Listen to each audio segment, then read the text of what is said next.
नमस्कार, मैं हूं राजेश पांडे। आप देख रहे हैं श्री नारद मीडिया। नारद मीडिया की टीम इस समय गोपालगंज जिले के ये भोरे प्रखंड का अमही मिश्र गांव है। यहां पर ये 5वीं बार जय भोजपुरी जय भोजपुरिया परिवार की तरफ से एक सांस्कृतिक कार्यक्रम और भोजपुरी को आगे बढ़ाने के लिए अकादमिक स्तर पर क्या करना चाहिए, इसके लिए यहाँ एक विधिवत विमर्श होता है।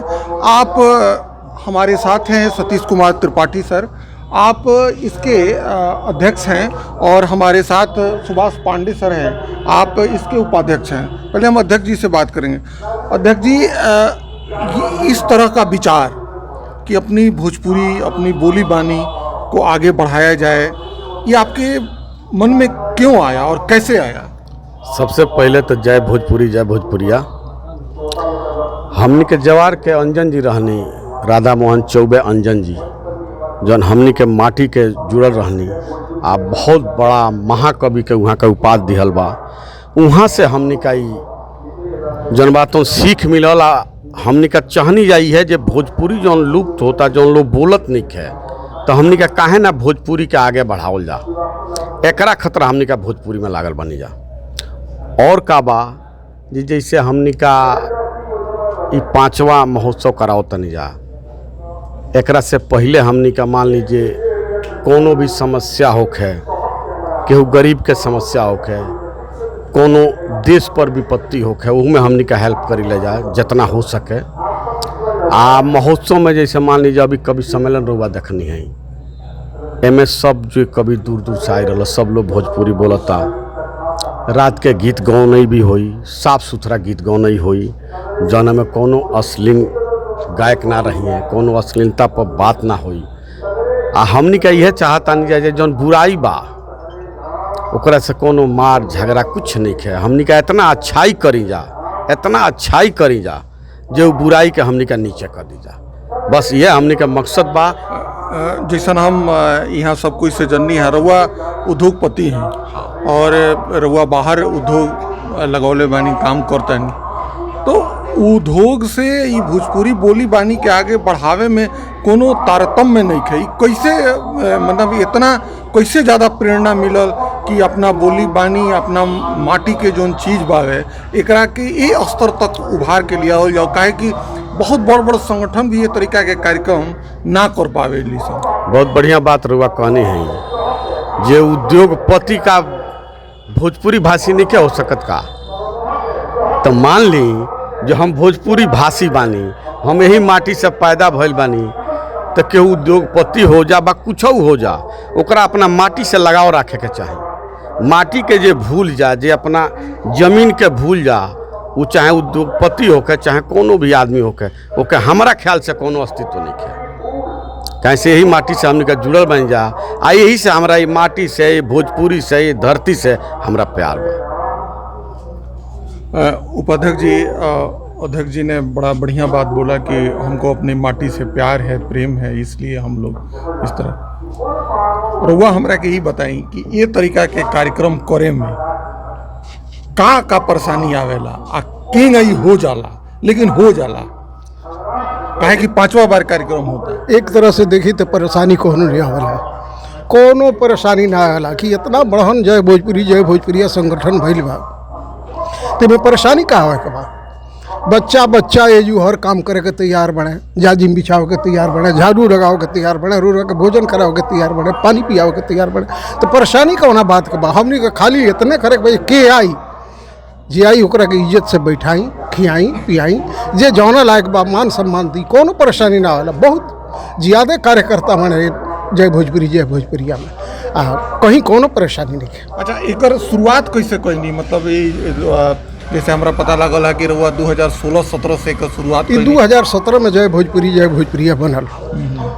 एक लड़का भोजपुरी प्रेमी लड़का गणेश नाथ तिवारी जे बड़ा आयल नहीं उपस्थित नहीं रहले, विदेश में बने, तो उनका मन में ये भावना जागल अंजन जी के यहाँ आई रहा था कि हमनी का भोजपुरी के बढ़ावा खातिर कुछ कर जाए।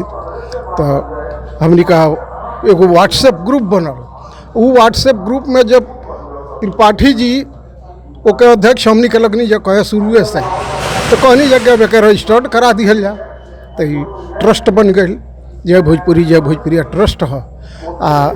ये ट्रस्ट के माध्यम से 2017 में बनल, 14 दिसंबर 2017 के बनल है। 2018 से लगातार महोत्सव, सालाना महोत्सव हो रहा बा। एकरा अलावे कोरोना काल गड़बड़ा दिलस, ये ना तो हमनी का हर साल सालाना महोत्सव मनावत रही जब दिल्ली में कभी सम्मेलन होला, तो कोरोना बिगाड़ दिलस, ये फिर भी वो होला। ओकरा वाला छोटा छोटा बहुत कार्यक्रम होला, आई सबसे बड़हन कार्यक्रम ये होला, कोई परेशानी ना होला। ज्वाला सर, रुआ हम देखनी है दिन भर रुआ खड़े खाड़ रहनी है पूरा अच्छी तरह से। काहे इतना मन लागेला भोजपुरी में ये तरीका के कार्यक्रम में? जी देखा जाए ना, हम एक छोटा सा उदाहरण देव। अभी हम गए रही हैं अपना इलाज के सिलसिला में तमिलनाडु थी कर्नाटक, समझ जाता ना, बड़ा पढ़ल डॉक्टर लोग जो देश विदेश पढ़ के आइल बा, देश में नाम बा विदेश में नाम बा। वो लोग का जब तमिलनाडु वाला क्यों मिलत रहलन तो तमिल में बात करत रहला, कर्नाटक वाला मिलत रहला तो कन्नड़ में बात करत रहला। वो आदमी जो वहाँ उच्च स्तर तक पहुँच गई बजे आम आदमी के सपना हो सकता, तो हम तो साधारण आदमी बानी, हमार पहचान भोजपुरी बा। हमरा के अपने देखत हो के तो हम नीचे से ऊपर ले भोजपुरी जी ले, भोजपुरी खाई ले, समझता नहीं ना। हमरा हर जीवन शैली में भोजपुरी बा 1 नंबर। 2 नंबर जौन प्रेरणा कहतनी तो आदरणीय उपाध्यक्ष जी भैया की उम्र लगभग 60 साल बा, हमरा से ज़्यादा सक्रिय यहाँ के अपने देख ले होखे। आदरणीय अध्यक्ष जी भैया के भी उम्र 50 से कम नहीं है। वहाँ के उद्योगपति होके सैकड़न का संख्या में वहाँ के अधीनस्थ कर्मचारी बारन।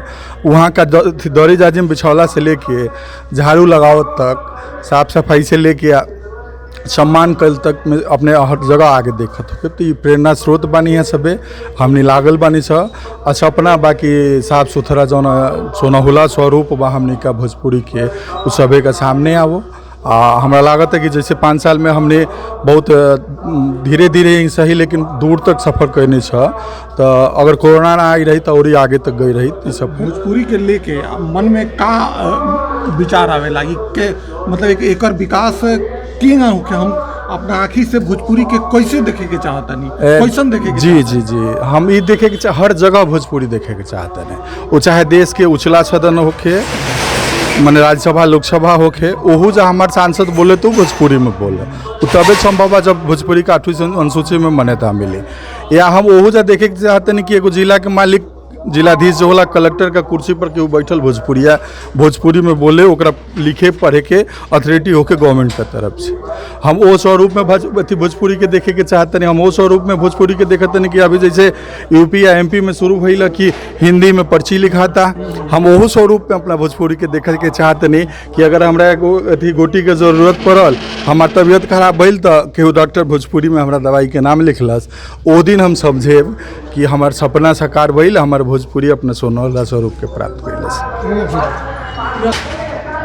यहाँ के एक शख्स हैं चुन्नू तिवारी जी, क्या कहेंगे इस कार्यक्रम को लेके? इस कार्यक्रम को लेके हम लोग तो लगे हैं कि भाई इस भोजपुरी से अश्लीलता समाप्त हो जाए। हाँ, हम लोग इसी कार्य क्षेत्र में लगे हैं। अब जब तक ये पूरा हो,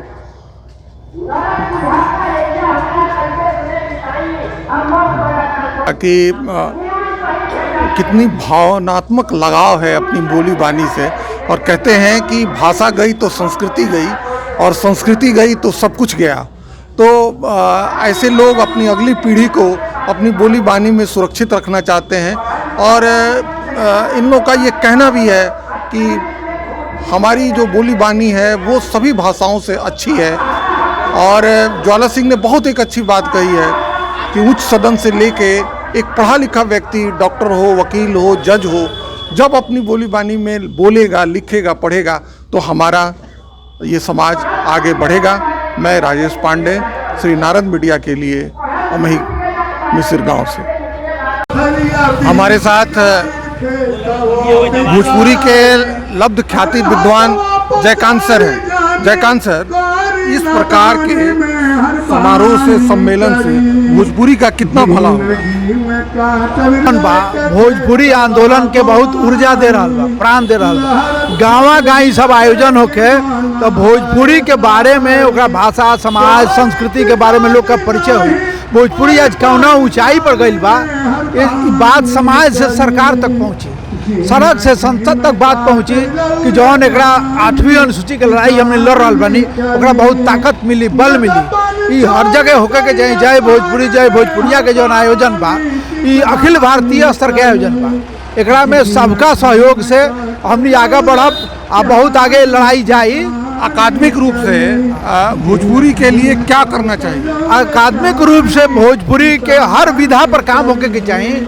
जौन वैदिक परंपरा के जितना हमने साहित्य बा ओकर अनुवाद होके के चाहिए और जौन मौलिक साहित्य लिखा रहा बा में से छटनी के उत्तम साहित्य के प्रकाशन होके के चाहिए, प्रकाशन के व्यवस्था होके के चाहिए। भोजपुरी अकादमी बिहार होके चाहे जौन अभी उत्तर प्रदेश में भी जोगी जी स्थापित कैल बड़े भोजपुरी अकादमी, वो सब साहित्यन के खोज के उत्तम साहित्य के प्रकाशन करे आ पाठ्यक्रम से में लागू करे, पढ़ाई प्राथमिक स्तर से कर होके तबे एकर अकादमिक विकास हो सकता, समाज के भी विकास हुई, साहित्य के भी विकास हुई आ भारतीय साहित्य समृद्ध हुई। अमही मिसिर गांव ग्राम में जय भोजपुरी जय भोजपुरिया त्रिपाठी जी सुभाष जी के द्वारा पिछले 5 वर्षों से किया जा रहा है, इसके बारे में क्या कहें? देखिए ई सारण के धरती है। 73 में 2 अक्टूबर के ये अलग हो गल गोपालगंज, लेकिन ये सारण ही है, सारण प्रमंडल में ही आई। ऐसे हमने का भोजपुरी की आंदोलन शुरू भैल सारण से 1947 में दिसंबर में एजवा अधिवेशन भर है गोपालगंज में।